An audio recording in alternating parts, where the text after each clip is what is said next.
ADM Naveen ബാബുവിന്റെ ആത്മഹത്യയുമായി ബന്ധപ്പെട്ട് land revenue വകുപ്പ് നടത്തിയ അന്വേഷണ റിപ്പോർട്ട് പുറത്തു വന്നു.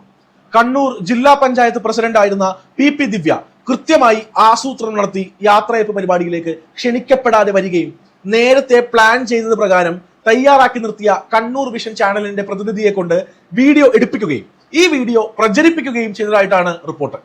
വീഡിയോ എടുക്കാൻ ദിവ്യ പറഞ്ഞതായും വീഡിയോ അയച്ചു വാങ്ങിച്ചതായും ചാനൽ പ്രതിനിധി ലാൻഡ് റവന്യൂ ജോയിന്റ് കമ്മീഷണർക്ക് മൊഴി നൽകിയിട്ടുണ്ട്. പരിപാടിക്ക് അരമണിക്കൂർ മുന്നേ ദിവ്യ കളക്ടറെ വിളിച്ചതായും ദിവ്യ വരേണ്ടതില്ലെന്ന് കളക്ടർ പറഞ്ഞിട്ടും അവർ കയറി വന്നതായും കളക്ടറും മൊഴി കൊടുത്തു. നവീൻ ബാബു കൈക്കൂലി വാങ്ങിയതിന് തെളിവില്ല എന്നും അദ്ദേഹത്തിന് പലതരത്തിലുള്ള സമ്മർദ്ദങ്ങൾ ഉണ്ടായിരുന്നതായും റിപ്പോർട്ടിൽ പറയുന്നുണ്ട്. പെട്രോൾ പമ്പ് തുടങ്ങുന്നതിന് അപേക്ഷിച്ച പ്രശാന്തൻ നേരത്തെ പറഞ്ഞത് നവീൻ കൈക്കൂലി ആവശ്യപ്പെട്ടുവെന്ന് വിജിലൻസിൽ പരാതി നൽകിയിരുന്നു എന്നാണ്. എന്നാൽ കഴിഞ്ഞ ദിവസങ്ങളിൽ പുറത്തു വന്ന വിജിലൻസ് അന്വേഷണ റിപ്പോർട്ടിൽ അങ്ങനെ ഒരു പരാതിയെ കിട്ടിയിട്ടില്ല എന്നാണ് പറയുന്നത്. മുഖ്യമന്ത്രിയുടെ ഓഫീസിലേക്ക് അയച്ചതെന്ന തരത്തിൽ പ്രചരിച്ച പരാതിയും അവിടെ ലഭിച്ചില്ല എന്ന സത്യം അന്നേ പുറത്തു വന്നതാണ്. ചുരുക്കി പറഞ്ഞാൽ എനിക്ക് രണ്ടൊപ്പുണ്ട് എന്ന് മാധ്യമങ്ങളോട് പരസ്യമായി പറഞ്ഞ തനി ഫ്രോഡായ പ്രശാന്തനും അയാൾക്ക് വേണ്ടി PP ദിവ്യയും നടത്തിയ ധാർഷ്ട്യത്തിന്റെ ഇരയാണ് നവീൻ ബാബു എന്ന ഉദ്യോഗസ്ഥൻ. ഇനി നവീൻ ബാബുവിന്റെ ദുരൂഹത നിറഞ്ഞ തിരോധാനത്തിൽ പോലീസ് അന്വേഷിക്കാത്തതും ഒളിപ്പിച്ചതും അഭിഭാഷകർ ശ്രദ്ധിക്കാത്തതുമായ കുറച്ച് കണ്ണികൾ പരിശോധിക്കുകയാണ്. നവീൻ ബാബു ആത്മഹത്യ ചെയ്തു എന്നതിന് എന്താണ് തെളിവ്? കയറോ തുണിയോ കൊണ്ട് കഴുത്തിൽ കുരുക്കുമായി ഒരാൾ മുകളിൽ എവിടെയെങ്കിലും കെട്ടിത്തൂങ്ങി നിൽക്കുന്നതായി കണ്ടതുകൊണ്ട് മാത്രം അത് ആത്മഹത്യയാണെന്ന് സ്ഥിരീകരിക്കാൻ പറ്റില്ല. കാരണം കെട്ടിത്തൂക്കി കൊന്നതാണെങ്കിലും ശ്വാസം മുട്ടിച്ച് കൊന്ന് കെട്ടിത്തൂക്കിയാലും പ്രത്യക്ഷത്തിൽ തൂങ്ങി മരണം തന്നെ. ആത്മഹത്യയോ കൊലപാതകമോ എന്ന് പോസ്റ്റ്മോർട്ടത്തിലൂടെ കണ്ടുപിടിക്കാൻ കഴിയും. അത് കൃത്യതയാർന്നതും ശാസ്ത്രീയവുമാണെങ്കിൽ മാത്രം. ആത്മഹത്യയാണെന്ന് പറഞ്ഞ് ആരോ മുന്നിൽ എത്തിച്ചിരിക്കുന്ന മൃതദേഹം സർജൻ കീറി മുറിച്ച് പരിശോധിക്കുന്നത് മരണകാരണം ആത്മഹത്യ തന്നെയാണെന്ന് സ്ഥിരീകരിക്കാനല്ല, മറിച്ച് കൊലപാതകമാണോ എന്ന് കണ്ടെത്താൻ കൂടിയാണ്, അഥവാ കൊലപാതകമല്ല എന്ന് ഉറപ്പിക്കാൻ വേണ്ടിയാണ്. നവീൻ ബാബുവിന്റെ മൃതദേഹം പോസ്റ്റ്മോർട്ടം ചെയ്തത് ആരെന്നോ അതിൽ എന്ത് പറഞ്ഞിരിക്കുന്നുവെന്നോ എന്ത് വസ്തു ഉപയോഗിച്ചാണ് തൂങ്ങിയതെന്നോ ഇതുവരെ ഒരു വാർത്തയിലും കണ്ടിട്ടില്ല. ഏറെ കോളിളക്കം സൃഷ്ടിച്ച ഈ കേസിലെ ഓരോ ചെറുവിവരം പോലും സുപ്രധാനമായിരിക്കെ ഇക്കാര്യം എന്തുകൊണ്ട് പുറത്തുവിട്ടിട്ടില്ല? മാധ്യമപ്രവർത്തകർ എന്തുകൊണ്ട് ഇക്കാര്യം പോലീസിനോട് ചോദിച്ചറിയാൻ ശ്രമിച്ചില്ല? ഡ്രൈവർ ഷംസുദ്ദീനും ഗൺമാനും ഒരു അയൽവാസിയും കൂടി നവീൻ ബാബുവിന്റെ ക്വാർട്ടേഴ്സിൽ ചെല്ലുമ്പോൾ അദ്ദേഹത്തെ തൂങ്ങി മരിച്ച നിലയിൽ കണ്ടു എന്നാണ് വാർത്ത. തലേന്ന് രാത്രിയിൽ അദ്ദേഹത്തെ യാത്രയാക്കിയവർ രാവിലെ അവിടെ പോയത് ഫോൺ വിളിച്ചപ്പോൾ കിട്ടാഞ്ഞത് കൊണ്ടാണ് എന്ന് പറയുന്നു. എന്തിനാണ് രാവിലെ ഫോൺ ചെയ്തത് എന്ന് വ്യക്തമാക്കണം. നാട്ടിലെത്തിയോ എന്ന് അറിയാനായിരുന്നോ? അങ്ങനെ വിളിച്ചതിന്റെ തെളിവ് ശേഖരിച്ചോ? തൂങ്ങി മരിച്ച നിലയിൽ കണ്ടെങ്കിൽ ഇക്കാലത്ത് ആരാണ് ഒരു ഫോട്ടോ എടുക്കാത്തത്?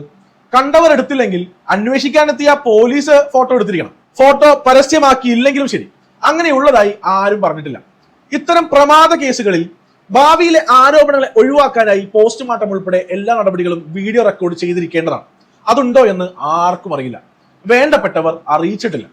അവഹേളിക്കാൻ ഉദ്ദേശിച്ചു തന്നെയാണ് ദിവ്യ ആ യാത്രയപ്പ് യോഗത്തിൽ അതിക്രമിച്ച് കയറിയതും വീഡിയോ എടുപ്പിച്ചതും പ്രചരിപ്പിച്ചതുമെന്ന് വ്യക്തമായിട്ടുണ്ട് എന്നാണ് റിമാൻഡ് റിപ്പോർട്ടിൽ കോടതി എഴുതി വെച്ചത്. നോക്കുക, ക്ഷണിക്കാതെ ചെല്ലുകയും തെളിവൊന്നുമില്ലാതെ അഴിമതി ആരോപിച്ച് പ്രസംഗിക്കുകയും അത് വീഡിയോ എടുപ്പിച്ച് നാടാകെ പ്രചരിപ്പിക്കുകയും ചെയ്തത് മനഃപൂർവ്വമാണ് എന്നാണ് കോടതി വിലയിരുത്തിയത്. IPC സെക്ഷൻ 306 പ്രകാരം ആത്മഹത്യാ പ്രേരണ എന്ന കുറ്റം ജാമ്യമില്ലാത്തതും 10 വർഷം വരെ തടവും ഒപ്പം പിഴയും ശിക്ഷ ലഭിക്കാവുന്നതുമാണ്. എന്നാൽ ദിവ്യയ്ക്ക് ജാമ്യം കൊടുത്തുകൊണ്ട് തലശ്ശേരി പ്രിൻസിപ്പൽ സെഷൻസ് ജഡ്ജി എന്ന് പറഞ്ഞത് ദിവ്യ ഒരു കുടുംബനാഥയാണ്, അതിലെ കേന്ദ്ര ബിന്ദുവാണ്, സ്ത്രീയാണ്, 10ൽ പഠിക്കുന്ന പെൺകുട്ടിയുടെ അമ്മയാണ്, അവരുടെ അമ്മ രോഗിയാണ് എന്നൊക്കെയാണ്. ഇതിനേക്കാൾ കരുണയർഹിക്കുന്ന അവസ്ഥയിലുള്ള ഒരാളെയല്ലേ അവർ ഇല്ലാതാക്കിയത്? അങ്ങനെയുള്ള ഒരാളെ കൊലയ്ക്ക് കൊടുക്കാൻ കാരണമായവർക്ക് ഈ പരിഗണനകൾ കൊടുക്കുന്നത് നീതിയാണോ? ദിവ്യ ചെയ്തതെല്ലാം ദുരുദ്ദേശത്തോടു കൂടിയായിരുന്നു എന്ന് ഒരു കോടതി തെളിവ് സഹിതം വിലയിരുത്തുന്നു. എന്നാൽ സതുദ്ദേശത്തോടു കൂടിയാണ് അതെല്ലാം പറഞ്ഞത് എന്ന ദിവ്യയുടെ വക്കീലിന്റെ വാദം മേൽക്കോടതി അംഗീകരിക്കുന്നു. 14 ദിവസത്തെ റിമാൻഡ് 11ാം ദിവസം അവസാനിക്കുന്നു. അതെന്തൊരു ന്യായം?